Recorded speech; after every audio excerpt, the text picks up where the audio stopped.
وەسیەتی دووەمم بۆ چینێکی تری کۆمەڵگایە ئەو کەسانن کە خەریکی علم نین کە دانانیشێت فێری تەفسیری قورئان بێ، دانانیشێ فێری حەدیثی پێغەمبەر بێ عەلەیهی سەڵات وسەلام، دانانیشێ لە دینەکەی تێبگا دەڵێ من کاسبم، من کاتی ئەوەم نییە، ئیشی من نییە، مناڵەکەم دەنێرم بەڵام بۆ خۆم تەواو تازە تەواو. ئەی ئەو کەسانەی کە خۆتان فێری علم و زانست ناکەن، یا ئەی ئەو کەسانەی کە دەچن شتێک فێر دەبن و بەڵام زۆر شتیش جێ دەهێڵن و لە دین خۆتان شارەزا ناکەن. دەزانن جەهل نەفامی دەردێکی زۆر کوشندەیە، دەزانن دەرگای چوونە ناو عیبادەت و خواپەرستی بریتیە لە دەرگای علم و زانستی. دەزانی پێغەمبەری خوا عەلەیهی سەڵات وسەلام فەرموویەتی إن الله يبغض كل جعظري جواظ عالم بالدنيا جاهل بالآخرة.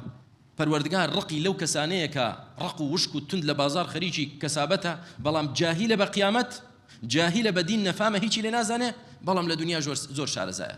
لە دنیا ئەنواع و ئەشکال تیجارەت و بازرگانی و کڕین و فرۆشتنی لێ دەزانێ بەڵام سەبارەت بە دینەکەی و بە قیامەتەکەی هیچی لێ نازانێ. إن الله يبغضه، خوای گەورە ڕقی لێتی لەو کەسە.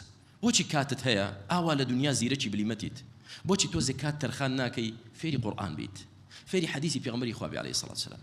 آخر کاکە چی بکەین؟ بە بچوکی نەمان کرد، بە مناڵی نەمان کرد، بەخوا ئێستاش دەتوانی بیکەیت.